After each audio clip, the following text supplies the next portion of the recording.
UP STF ने अतीक अहमद के बेटे असद अहमद को झांसी में एनकाउंटर में ढेर कर दिया है। 5 लाख का इनामी असद अहमद फरवरी से ही फरार चल रहा था। 24 फरवरी 2023 को प्रयागराज में दिन दहाड़े बीच बाजार में असद अहमद ने उमेश पाल को गोलियों से भून दिया था। उमेश पाल अपने भाई और पूर्व विधायक राजू पाल हत्याकांड में मुख्य गवाह थे। इस मामले में अतीक अहमद का पूरा परिवार फंसा हुआ है। असद ने राजू पाल हत्याकांड के मुख्य गवाह उमेश पाल को रास्ते से हटाने का जो गुनाह किया था, आज उसका फल उसे खुद मिल गया है। असद अब इस रास्ते से खुद हट गया है। लेकिन आज हम आपको असद अहमद की कुंडली बताने वाले हैं। असद अहमद प्रयागराज की बाहुबली माफिया डॉन अतीक अहमद का लाडला बेटा था। कहा जाता है कि अतीक नहीं चाहता था कि असद जुर्म की काली दुनिया में आए, बल्कि अतीक की इच्छा थी कि असद को वकालत की पढ़ाई करवाई जाए, उसे एक अच्छा वकील बनाया जाए। इसके लिए असद को विदेश भेजने की तैयारी भी की गई थी, लेकिन 12वीं पास करने के बाद वह विदेश नहीं जा पाया। अतीक अहमद के परिवार की काली पृष्ठभूमि असद के लिए मुश्किल बन गई। असद का पासपोर्ट भी जारी नहीं हुआ और फिर वह 12वीं पास कर अपने परिवार के ही साथ रहने लगा। ये भी कहा जाता है कि असद अपने सारे भाइयों में पढ़ाई लिखाई में सबसे अव्वल था। ऐसे में अतीक को ये भी उम्मीद थी कि वो पढ़ाई लिखाई ही करे और जुर्म की दुनिया से दूर ही रहे। लेकिन असद पर अपने ही परिवार का असर होने लगा।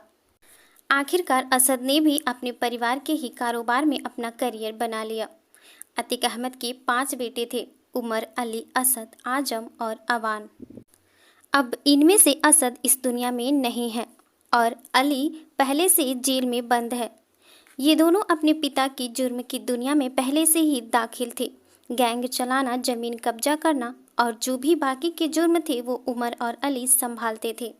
लेकिन दोनों के जेल जाने के बाद असद ने ही गैंग की पूरी जिम्मेदारी संभाल ली और गैंग चलाया। असद पुलिस की रडार पर पहले कभी नहीं था, लेकिन 24 फरवरी 2023 को उमेश पाल की दिन दहाड़े हत्या करने के बाद असद पुलिस की रडार पर आया और एक ही कांड में 5 लाख का इनामी हो गया।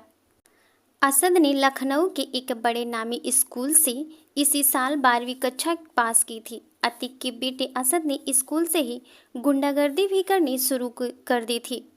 रिपोर्ट्स बताते हैं कि अतीक के 5 बेटे प्रयागराज के प्रतिष्ठित स्कूलों में पढ़ते थे। कुछ साल पहले स्कूल में एक प्रतियोगिता हारने पर असद ने न सिर्फ जीतने वाले सहपाठियों बल्कि बीच बचाव करने वाले अध्यापकों को भी पीट दिया था।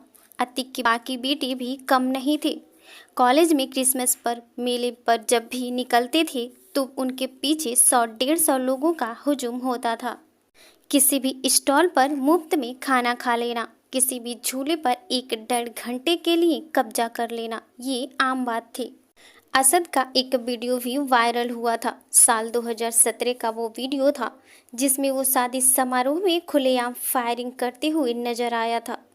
उस समय असद नाबालिग था। पीछे से तमाम लोगों की सराहना उसके साथ था। पीछे से लोग चलाओ चलाओ की आवाज लगा रहे थे।